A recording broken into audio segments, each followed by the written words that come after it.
Hi friends, welcome to our YouTube channel Civil Being. Today we are here with a new initiative to start the most important book of Indian polity, that is M.Laxmikanth. Here in this video I will try to start with the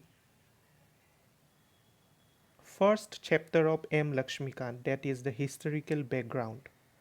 So subsequently I will try to finish the whole books chapter wise and try to simplify the things as much as possible. I am doing this video in order to help all the aspirants who are preparing for the State Civil Services examination or the Union Public Service Commission examination. It will be helpful to each and every student. So, if you like the video, please share our video to people, to all the aspirants who are also preparing, and I would also be thankful if you put your valuable comments and also like our video. So, without doing any further ado, let's start the chapter. The first chapter is historical background. So, the British came to India in 1600 as traders in the form of East India Company. So, the East India Company came to India as traders in 1600, which had the exclusive right of trading in India under a charter granted by Queen Elizabeth I. So at that time the queen was Queen Elizabeth I, and she gave a charter. And now what is a charter? I would like to explain here. Charter is a kind of proclamation or a kind of guarantee written by or given by a authority to do some business in a place or do some activity in a place. So here Queen Elizabeth gave the charter, gave the exclusive rights to East India Company to come to India and do the business with India. So till now had purely trading functions, obtained the Diwani, that is rights over revenue and civil justice of Bengal, Bihar and Orissa. Now let us focus on this term, the Diwani. As you can see, the Diwani. So what is Diwani? Diwani means the right over revenue and civil justice. So at first the Britishers were just trading with India. They had no political ambitions, but later on they started having their own political ambitions, and subsequently they took benefit of the inner conflicts that was going on in India between the different kingdoms that were inside India, and by manipulating with many kingdoms, this they took the advantage and they got the Diwani rights. That means the right over the revenue and civil justice. That means they now had the right to collect taxes from these places, three places. The name of the places are very important for your exam: Bengal, Bihar and Orissa. It may come in your examination that Bengal, Bihar and Orissa. So you can remember these three places in a short form also, BBO. So if you remember this as BBO, Bengal, Bihar, Orissa. So here we came to know that the British, they got the Diwani rights of Bengal, Bihar and Orissa.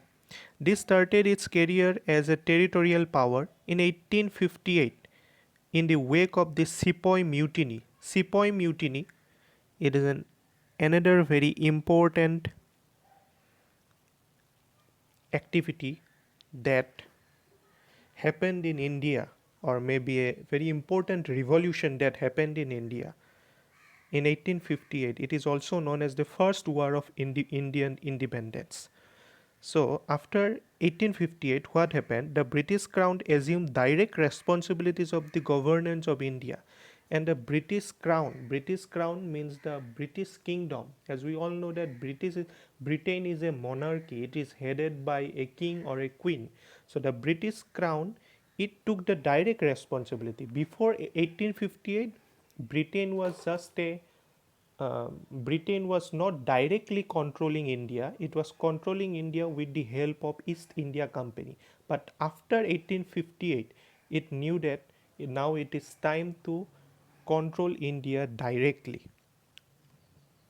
Later, we will try to focus on this fact elaborately when we will come to know about its other things related with this thing. The rule continued until India was granted independence on August 15, 1947. And as we all know that the British rule continued in India till August 15, 1947. Okay, so let's move forward.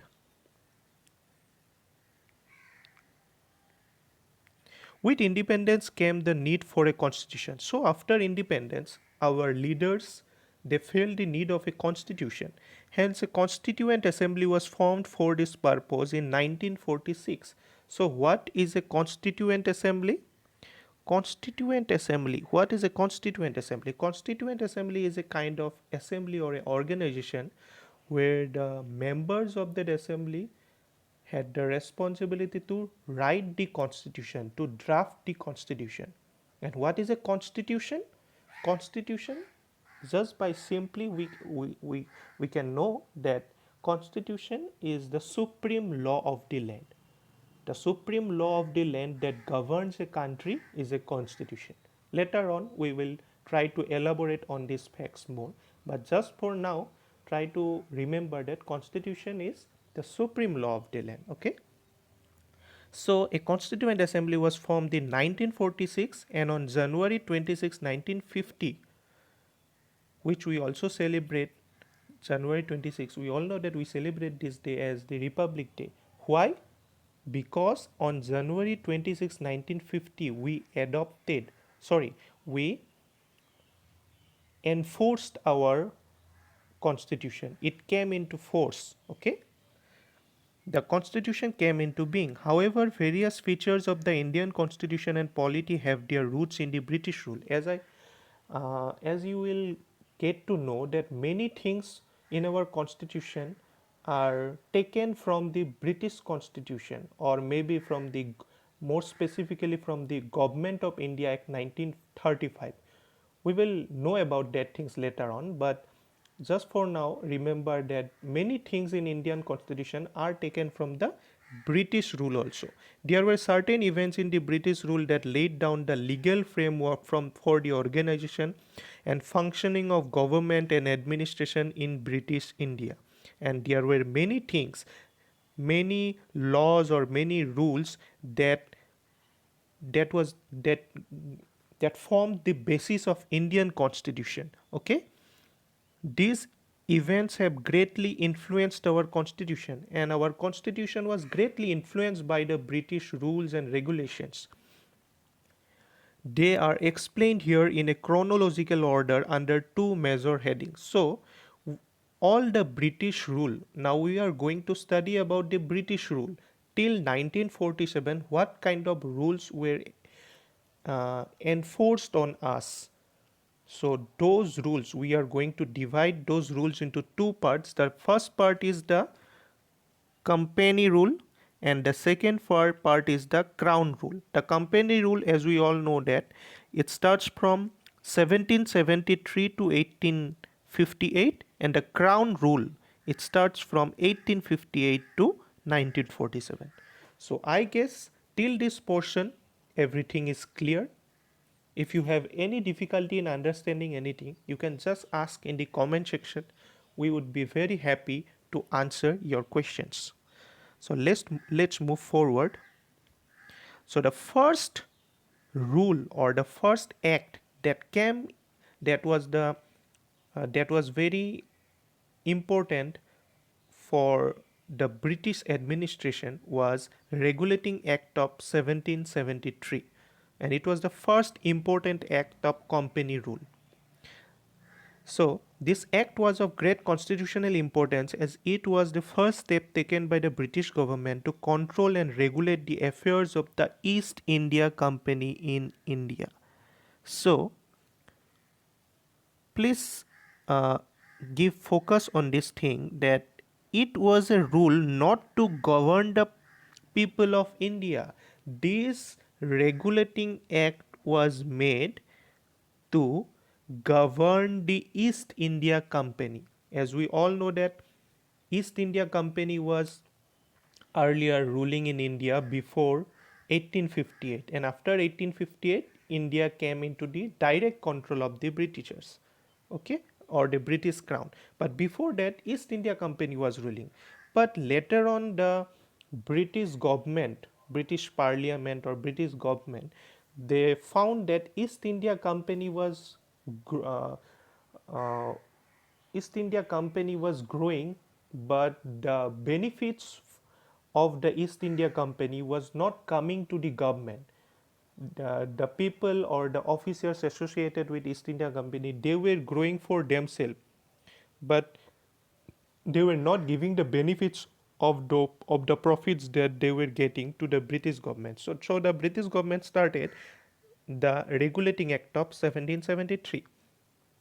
It was recognized for the first time the political and administrative functions of the company. So, this act recognized for the first time the political and administrative functions of the company. And the next thing what it did, it laid the foundations of central administration in India. So, what do you mean by central administration? Central administration means the main administration, the main center from which the other places or the other offices were regulated. Suppose in India, where is the central administration? In India, we have the central administration in New Delhi, isn't it? So, in the same way, what how our central administration started, it was from this act started or laid the foundation of the central administration. So let us try to look at the features of this act. The first feature, it designated the governor of Bengal as the Governor General of Bengal. Earlier, there were three main provinces in India, that is Bengal, Mumbai, and Madras. Madras, now it is known as Chennai, of course. So these three places were the provinces, and each provinces were ruled by some general. General. They were known as general. But in Regulating Act of 1773, the General of Bengal was converted into Governor General of Bengal and created an executive council of 4 members. Now, what is an executive council? Suppose in today's scenario, if we look at the central administration of our country, there is a prime minister, and there are also some other council of ministers who help them in the administration. In the same way, the Governor General of Bengal was the head, and he had 4 members who assisted him in making decisions. Like you may take the law minister or maybe the finance minister. There are different kind of ministers, and they assisted him. But at that time, they were in a very limited number. But there was no separate legislative council. Suppose in today's India we have the legislative, executive, and judiciary. We will try to learn about these things later on, but just for now, know that the executive council is the one who executes a decision, who helps the Governor General of Governor General of Bengal to make his decisions. So two important things: the Governor General of Bengal, General of Bengal was made the Governor General of Bengal, and he was also given an executive council, and the executive council had 4 members. Very important, especially for prelims point of view. And the name of the Governor General was Lord Warren Hastings. Okay, so this is also very important. So the next thing that happened, it made the governors of Bombay and Madras presidencies subordinate to the Governor General of Bengal. Now, earlier, all the presidencies were independent in making their decisions. They did not have to ask from the other to make their own decisions. But from now onwards, after 1773, after the Regulating Act of 1773, the presidencies of Madras and Bombay were subordinate to the Governor General of Bengal. They had to ask or take permission from the Governor General of Bengal. Suppose in today's scenario, we have the prime ministers and the chief ministers in different states. Of course, the chief ministers regulate or make is the executive head of the state, but he is also subordinate to the prime minister. In the same way, the generals of uh, the generals of Madras and Bombay were subordinate to Governor General of Bengal, that is Lord Warren Hastings. So, I guess you are clear in this all these features. So let's move forward. It provided for the establishment of Supreme Court at Calcutta, comprising one Chief Justice and three other judges. So, a Supreme Court of Calcutta was established. Do not misunderstand this Supreme Court with the Supreme Court of now we have a Supreme Court in New Delhi. It is not that kind of Supreme Court. This Supreme Court was only for the administration, not for other things, and it was made in Calcutta in 1774. It is very important for prelims point of view, and there was only one Chief Justice. Of course, now also we have only one Chief Justice, and but there are many other judges. But at that time there were only three other judges. The next thing that happened was it prohibited the servants of company for engaging in any private trade or accepting presents or bribes from the natives. Now earlier what happened? The officers of the British East India Company, they took many bribes, they took many gifts from the other local natives. Natives means the local people of India. They took gifts and they tried to satisfy their own needs rather than on giving importance on sending the money for the upliftment in their own country, that they don't send their money to the British or to Britain. They just try to fulfill their own needs by taking bribes, but from now onwards they are prohibited from taking any kind of bribes.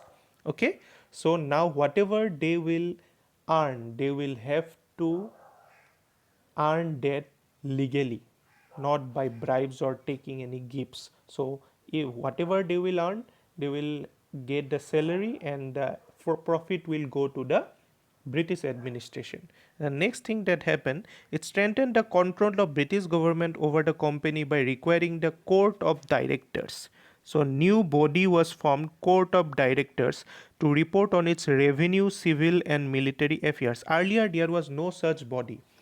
The East India Company was governing India in on their own, and there was no such body which by which the British government could look after what the East India Company was doing. But now court of directors was established, and this was a body which looked up the revenue means all the financial matters were looked after, civil matters were looked after, and also the military matters. All the three matters were looked after by the court of directors. So please remember this name, court of directors.